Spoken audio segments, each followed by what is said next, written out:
नमस्कार मित्रांनो, स्वागत आहे तुमचं आपलं यूट्यूब चॅनल व्ही जी क्लासेसवरती. तर पहा मित्रांनो, जिल्हा परिषद भरती 2023मधील बघा ज्या पदांचा निकाल लागलेला आहे, तर त्या उमेदवारांना डॉक्युमेंट व्हेरिफिकेशनसाठी बघा इथे बोलवण्यात येत आहे मित्रांनो. आणि जिल्हा परिषदेकडून त्या संदर्भात जे आहे वेळापत्रक जाहीर झालेला आहे. तर या व्हिडिओमध्ये आपण ते बघणार आहोत. आणि डॉक्युमेंट व्हेरिफिकेशनमध्ये तुमच्याकडे कुठले जे कागदपत्र आहेत ते असणे गरजेचं आहे, ती सर्व माहिती बघा या व्हिडिओमध्ये घेणार आहोत. तर पहा वेळ वाया न घालवता सुरू करूया आजचा आपला व्हिडिओ.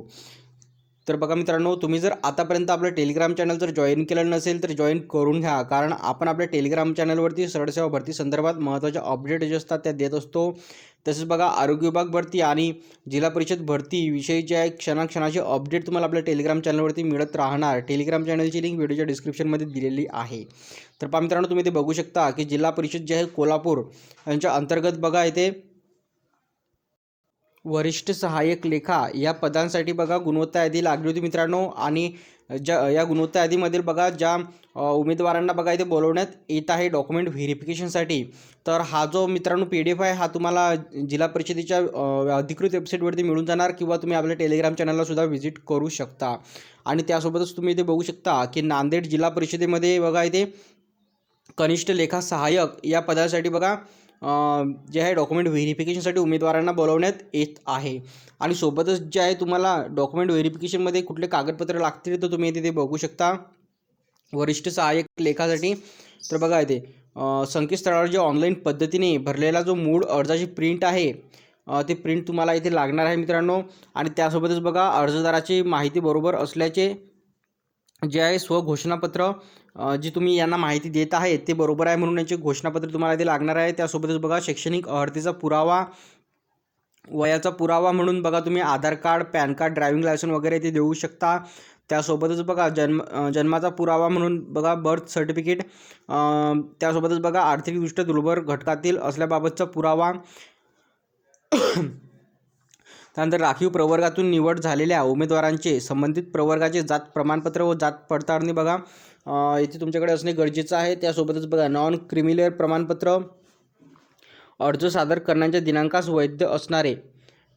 तर बघा जेव्हा तुम्ही अर्ज हा सादर केला मित्रांनो, जे अर्ज जेव्हा भरला तेव्हा त्या तारखेस बघा वैध असणारे नॉन क्रिमिनल तुम्हाला इथे द्यावं लागणार आहे. सोबतच बघा पात्र दिव्यांग व्यक्तीचे इथे पुरावा, व्यक्ती असल्याचा पुरावा इथे.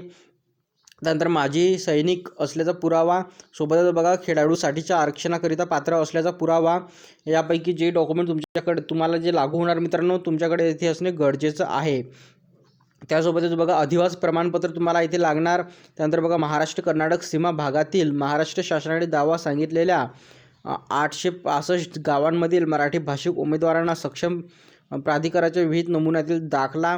सोबतच इथे तुम्ही बघू शकता की विवाहित स्त्रियांच्या नावात बदल झाल्याचा पुरावा म्हणून तुम्हाला इथे जे आहे द्यावं लागणार आहे. सोबतच बघा मराठी भाषेचे ज्ञान असल्याचा पुरावा, म्हणजेच बघा तुमचं जे 10वीचं जे मार्कशीट असते त्यावरती मराठी विषय असला म्हणजे तो पुरावा इथे ग्राह्य धरला जातो. सोबतच बघा लहान कुटुंबाचे प्रतिज्ञापत्र, त्यानंतर पदवीधारक अंशकालीन असल्याबाबतचे प्रमाणपत्र, सोबतच बघा MSc अथवा समकक्ष प्रमाणपत्र, टंकलेखन प्रमाणपत्र, लघुलेखन प्रमाणपत्र, हे जेवढे सर्टिफिकेट आहे मित्रांनो. आणि अनुभव प्रमाणपत्र बघा तुम्हाला जर हे लागू असणार बघा सर्टिफिकेट जर तुम्ही इथे फिल केलेलं असणार अर्ज भरताना अनुभव म्हणून, तर तुम्हाला बघायचं प्रमाणपत्र इथे लागणार आहे. सोबतच बघा नावातील जो आहे बदलाबाबत प्रमाणपत्र, जर तुमच्या नावात जर काही बदल झालेला असेल तर त्याबाबतचा पुरावा इथे लागणार आहे. आणि एकंदरीत बघा एकूण छायाचित्राचा ओळख पुरावा म्हणून तुम्ही आधार कार्ड, वाहन परवाना म्हणजे ड्रायव्हिंग लायसन्स, पॅन कार्ड, राज्य निवडणूक आयोगाचे निवडणूक ओळखपत्र आणि राष्ट्रीयकृत बँकेचे जे खातेपुस्तक आहे ते सुद्धा तुम्ही इथे देऊ शकता. तर एकंदरीत बघा ही सर्व जे कागदपत्र आहे तुमच्याकडे येथे असणे बघा गरजेचं आहे डॉक्युमेंट व्हेरिफिकेशनसाठी जिल्हा परिषदेच्या. आणि हेच जे डॉक्युमेंट आहेत मित्रांनो हे तुम्हाला फक्त सेम असणार आहेत प्रत्येक जे पोस्टसाठी. फक्त जे इथे बघा टंकलेखन प्रमाणपत्र, लघुलेखन प्रमाणपत्र जे आहे हे वेगवेगळ्या पोस्टनुसार बघा इथे काही पोस्टसाठी नाही आहे आणि या पोस्टसाठी बघा हे कंपल्सरी आहे म्हणून बघा इथे त्यांनी दिलेलं आहे. तर बघा अशा प्रकारे जे सर्व डॉक्युमेंट जे आहेत आपण इथे बघितलेले आहेत. तर पहा व्हिडिओ थांबूया, इथे भेटूया पुढच्या व्हिडिओमध्ये लवकरच. धन्यवाद.